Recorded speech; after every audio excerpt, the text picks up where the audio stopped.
اعوذ باللہ من الشیطان اللعین الرجیم بسم اللہ الرحمن الرحیم۔ تمام تعریفیں اور حمد و ثنا رب الجلال والاکرام کے لیے جو سارے جہانوں کا پروردگار اور روز جزا کا حاکم ہے۔ میرے تمام سننے والوں کو السلام علیکم ورحمۃ اللہ وبرکاتہ۔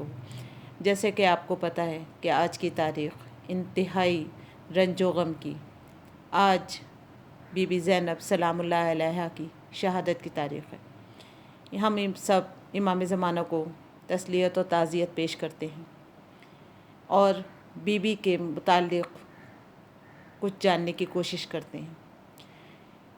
جناب زینب سلام اللہ علیہا خاتم النبیین کی بڑی نواسی تھی۔ جب آپ پیدا ہوئیں تو پیغمبر خدا نے اللہ کی مرضی سے آپ کا نام زینب رکھا اور حضور نے ہی آپ کے عقیقے کا اہتمام کیا۔ وہ 5 ہستیاں جو آیہ تطہیر کے نازل ہونے کے وقت اس آیت کی مصداق قرار پائیں تھیں، انہی پنجتن پاک نے جناب زینب سلام اللہ علیہا کی ذہنی تعمیر و تربیت میں بھرپور حصہ لیا۔ غیر معمولی ذہانت و فراست کے باعث جناب عبداللہ ابن عباس آپ کو عقیلہ بنی ہاشم کے لقب سے یاد کرتے تھے۔ پھر یہ لقب ایسا سجا کہ آپ کی شناخت بن گیا۔ مخدومہ صرف 5 یا 6 سال کی تھیں تو پہلے آپ کے چاہنے والے نانا رخصت ہوئے، پھر اس عظیم حادثے کے زیادہ سے زیادہ 3 مہینے کے بعد ماں کی ممتا سے بھی محروم ہو گئیں۔ امیر المومنین جناب علی ابن ابی طالب علیہ السلام نے 35 ذی الحجہ ہجری میں مملکت اسلامیہ کی انتظامی امور سنبھالا اور کوفے کو حکومت کا مرکز قرار دیا۔ جب آپ کوفے منتقل ہوئے تو بنی ہاشم کے بہت سے اشخاص مدینے سے کوفے آ کر رہنے لگے اور جناب زینب بھی کوفے میں باپ کے ساتھ آ گئیں۔ اپنی خصوصی امتیاز کے باعث آپ کو خاتون اول کی حیثیت حاصل تھی۔ جناب زینب کبریٰ نے اپنے شریعت قدے کو ایک بڑی اہم درسگاہ میں منتقل کر لیا اور وہاں پہ ایک اہم درسگاہ قائم کی جس میں کوفے کے خواتین آپ سے معارف اسلامی کا درس حاصل کرتی تھیں۔ انہی خصوصیات کے پیش نظر جناب امام زین العابدین علیہ السلام نے اپنی پھوپھی کو جناب زینب کو عالمہ غیر معلمہ کا خطاب دیا، یعنی وہ دانشور جس نے علم و آگہی کے سلسلے میں دنیا کے عام مدارس یا کسی بھی مدرسے سے کچھ نہ حاصل کیا۔ جناب امیر علیہ السلام نے اپنی اس بیٹی کی شادی اپنے بھتیجے عبداللہ ابن جعفر کے ساتھ کی۔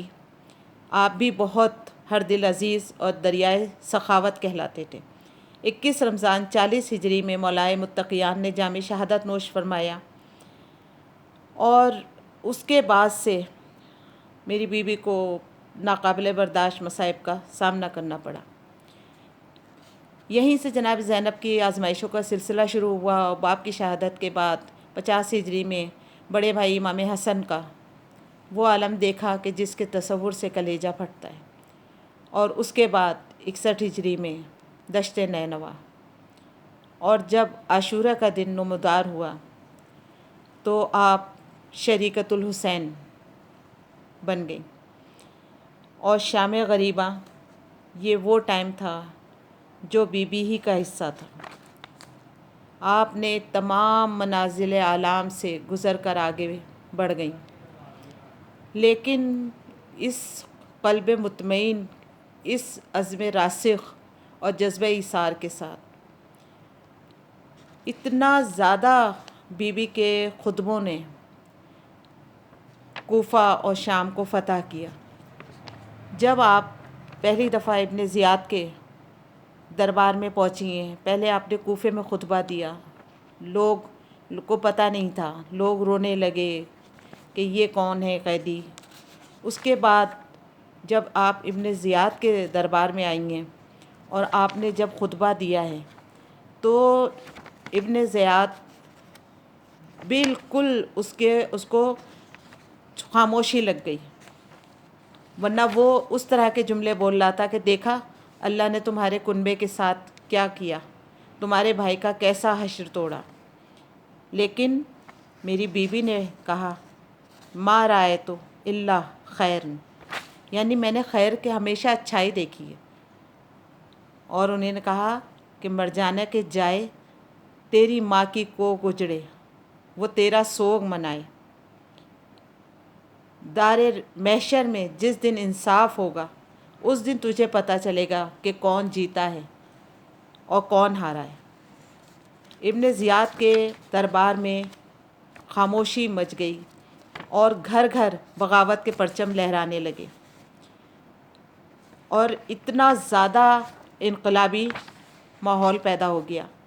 اس کے بعد جب بی بی یزید کے دربار میں گئی ہیں تو وہاں میں بھی بی بی نے ایسے خطبے دیے اور اس طرح سے یزید کو مخاطب کیا ہے کہ یہ نہیں لگ رہا تھا کہ یہ اسیر ہیں، بلکہ انہی نے یزید کو اسیر بنا لیا۔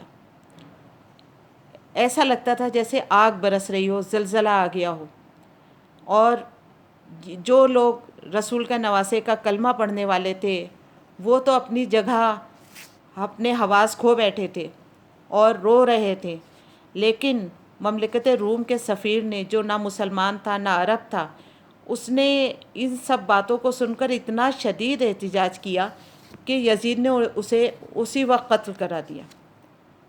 بہرحال جب یہ معرکہ سر انجام دے کے بی بی مدینہ واپس آئیں، اور مدینے میں پھر جب امام کو بلایا گیا اور آپ شام تشریف لے گئیں تو وہاں آپ کو شہید کر دیا گیا، اور میری